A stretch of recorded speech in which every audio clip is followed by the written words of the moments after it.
15 private homes in Kharkiv burned down as Russian kamikaze drones hit an oil depot, resulting in a fuel spill. The number of injured rose to 57, the mayor of Kharkiv reported. My mother-in-law called my husband and said that there was an explosion on a nearby street and there was a huge fire. She said she has never seen something like this before. Then she called back in 15 minutes and said that their house is on fire. She started screaming, and it was the last thing we heard from her. A gas station was hit, and there was a leak of gas and fuel. It caused the fire. They were my relatives. Hrihori lived there. He was around 30 years old. His wife Olha and 3 children around 8 years old, 4-year-old, and a 10-month-old. Behind my back is Kotelnia Street, where 15 houses burnt down. There was a family in one of the houses, 5 people, 2 young parents and their 3 children. They all died. They were burnt alive. A man who couldn't walk was in another house. His wife took care of him. They also died, burnt alive. Russia has carried out an attack using drones on the city of Kharkiv in Ukraine, resulting in the deaths of 7 people, including 3 young children. The governor of the Kharkiv region reported that Russian forces attacked residential buildings, causing several large fires.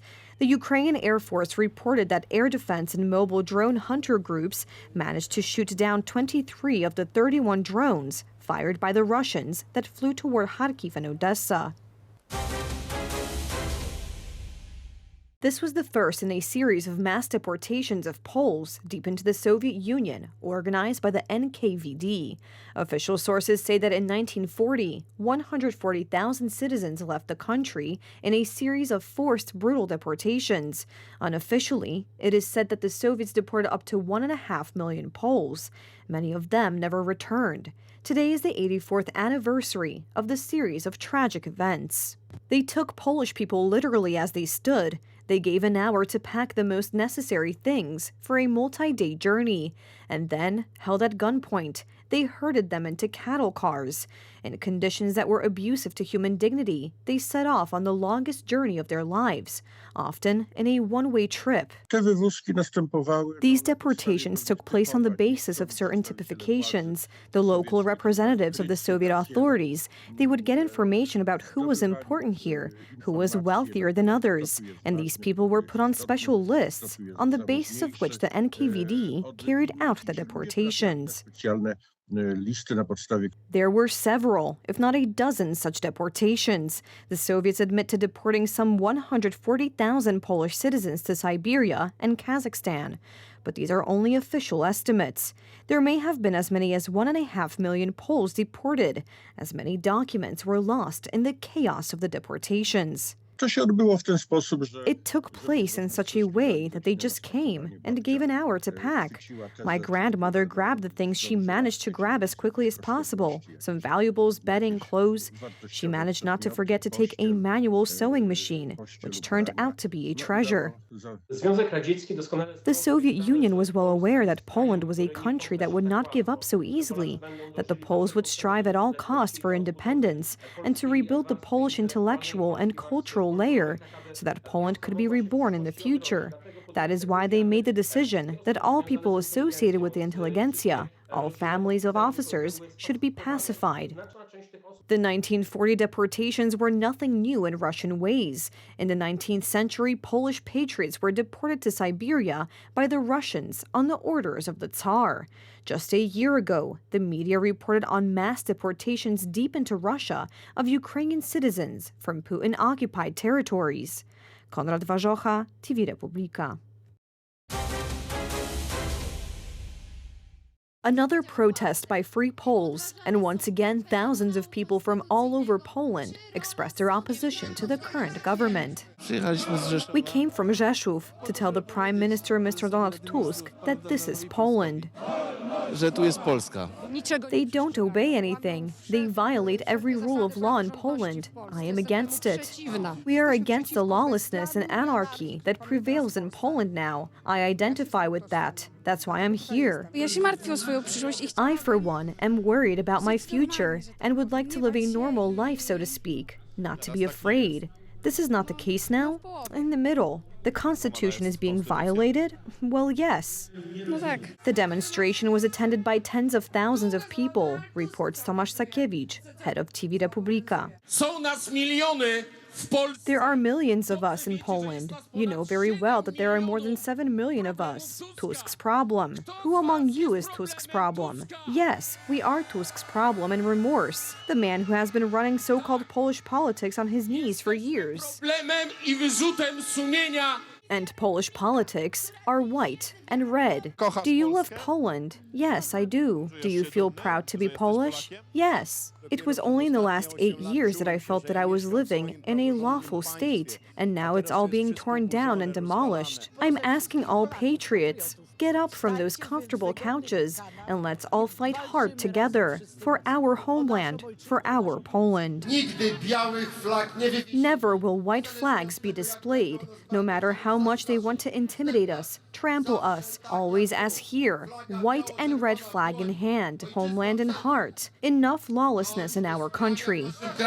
And this lawlessness is what Tusk and his government want to spread around. After the attack on the public media, the prosecutor's office, not recognizing the presidential pardon, now the authorities want to take over the Constitutional Court, unofficially. How else? By means of a resolution, not a law.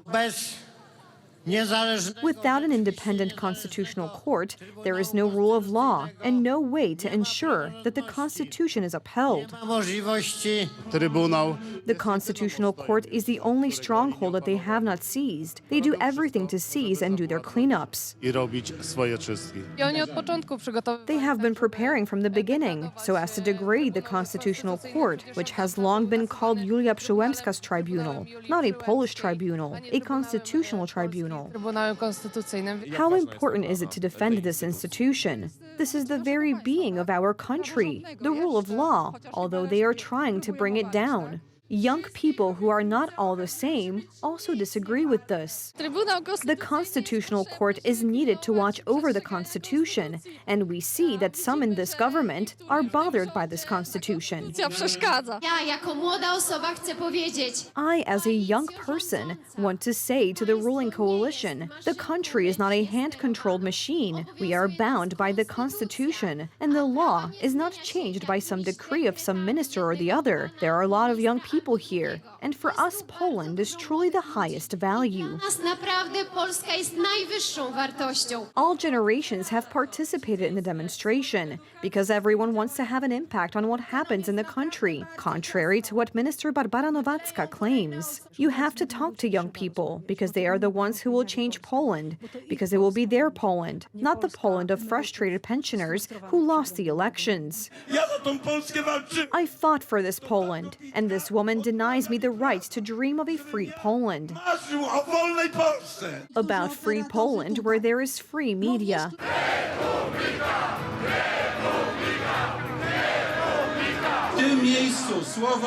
In this place, the word Republika means much more. Republika today is freedom. It is the demand for truth.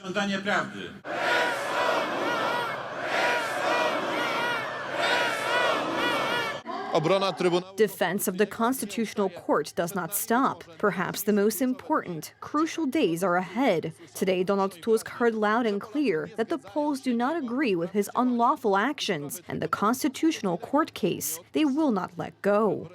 Adrian Borecki, TV Republika. Today marked the beginning of the Chinese New Year. The Chinese traditionally use a lunar calendar, which causes them to celebrate the New Year several weeks later than Europeans. Each year receives one of 12 patron saints. Among them are various animals important to that region. Thus, the year 2024 will be marked by the dragon. This mythical animal, identified with imperial power, is said to symbolize honor, nobility, and power. The Chinese New Year is also a celebration of spring. during which the coming season is welcomed. Chinese celebration customs are similar to Christmas customs in Poland. On the occasion of the holiday, every year, hundreds of millions of people return to their family homes to spend the evening in a relaxed atmosphere, have a festive dinner, exchange wishes, and give gifts to loved ones. In addition, houses and streets are richly decorated, and everything is adorned with the special sign of the year. The celebration will continue for 15 days until February 24th, when the lighting of hundreds of thousands of paper lanterns will officially end the New Year period.